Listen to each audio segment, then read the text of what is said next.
I'm here at the St. Mark's School where the Don't Start initiative will be talking to students about how they deliver positive messages through their music. Janasia's mother, Love Hobbs, says she does not have ill feelings towards the accused, but calls on the Peoria Police Department to hold whoever is responsible for the death of her only daughter accountable. Neighbors are still trying to understand what happened and why. The owners of Asher's Bar and Grill were shocked to see images of smoke on their cameras after just enjoying the holiday with friends and loved ones. The Build Back Better Act also impacts gaps in Medicare coverage, affordable housing, and climate change. Here at the first annual Trottenstein, they're serving authentic German food. That means sausage, green beans, and spatzel. Program organizers say parents play a major role in the success of their message.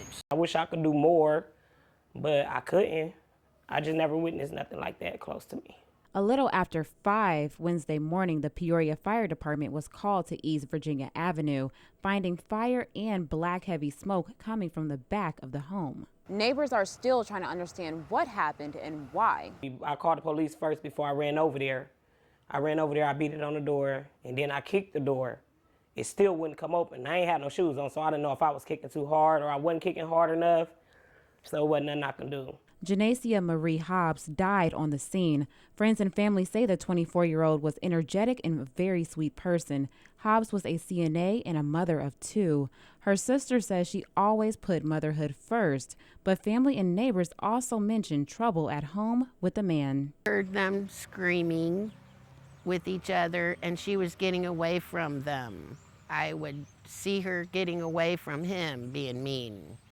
Family and neighbors are calling for justice. The Peoria Fire Department is still investigating the cause of the fire, and we saw Peoria police on the scene. In Peoria, I'm AJ Douglas reporting for 25 News. Earlier, the home that once stood here behind me on North Broadway was fully engulfed in flames.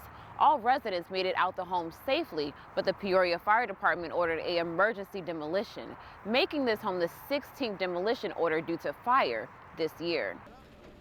The assistant fire chief explains why demolitions are required within 24 hours after a fire. It's unsafe to the neighborhood. You know, you have the potential of squatters, you have potential of children, things like that. So if the structure is not sound and it's not safe to the community, then we do an emergency demolition. He says the fire department works closely with community development and code enforcement to determine if a structure must come down, but the jump in numbers can make the existing city budget unpredictable. You can just see between 2 years, between 2020, where you have 6, and 2021, you have 16, and the year's not quite over yet. It's such a moving target, it's hard to predict. Peoria Police partners with Center for Prevention of Abuse to better support survivors of domestic violence. I spoke with Carol Myrna to learn more about the organization. Thursday night around 9:20, the Farmington Fire Department found heavy smoke coming from Asher's Bar and Grill in the kitchen, which extended to the second story. This is now the second fire in less than 4 days for the downtown area. The owners of Asher's Bar and Grill were shocked to see images of smoke on their cameras after just enjoying the holiday with friends and loved ones. Just can't believe that it's happened.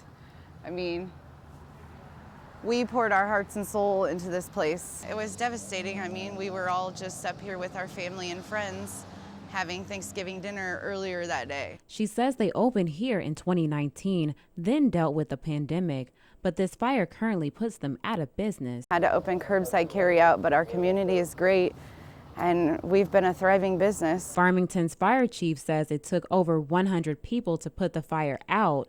The local gas station stayed open late into the night to help them. They helped us out. They provided us water, coffee, anything the guys needed. While both fires are still under investigation, he does not suspect arson.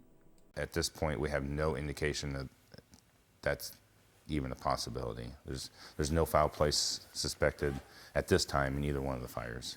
The owners at Asher's hope to rebuild at some point in the future. The insurance team is expected here Monday. In Farmington, I'm AJ Douglas reporting for 25 News. Really didn't know him. He was somebody new that she was talking to. She would FaceTime me with him, and in my spirit, I really didn't too much care for him. 28-year-old Tahir Goodman is charged with first-degree murder, arson, and more in connection to the death of a Peoria woman found in a burning home Wednesday. The coroner says 24-year-old Janasia Hobbs died before the fire on East Virginia Avenue due to strangulation. Janasia's mother, Love Hobbs, says she does not have ill feelings towards the accused, but calls on the Peoria Police Department to hold whoever is responsible for the death of her only daughter accountable. She was my best friend. That was I call my hype man, because she would call me, okay, babe, you cute, you this, you that. She was a free-spirited person. Others close to Janasia are shocked by the news of her violent death and say they are hurting for her 2 children. She got 2 sons. That's her heart. And he took that away from them. You know what I'm saying? Like, her mom was her best friend. They talked on the phone every day. Goodman has 2 previous convictions for domestic battery, one case from 2017 and a second case still open from this past October. Friends and family are working to organize a visual to honor Janasia. Love says she's thankful for the Peoria police investigating her daughter's case. In Peoria, I'm AJ Douglas reporting for 25 News.